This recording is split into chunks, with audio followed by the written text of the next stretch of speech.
जय मिथिला जय मैथिली। आओ एकटा फिर से गीत लोकगीत रिकॉर्ड केलहुँ हैं नवतुरिया भाई लोग के लेल और एकर गीत लिखने छथि कन्हैया तिवारी जी। और सुनल जाओ। गोर गोर मुखरा तोहर लाल काल ठोर गे,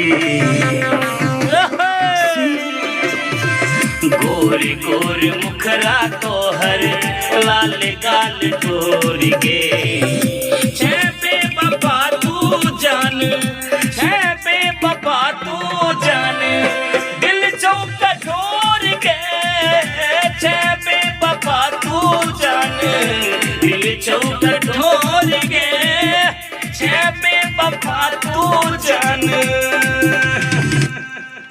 धन्यवाद। और ई गीत के रिलीज है नितेश पाठक ऑफिशियल चैनल से और अपने सब जतेक भी गीत के आशीर्वाद स्नेह दिलहुँ हैं एनाहिए ई गीत के स्नेह आशीर्वाद देव।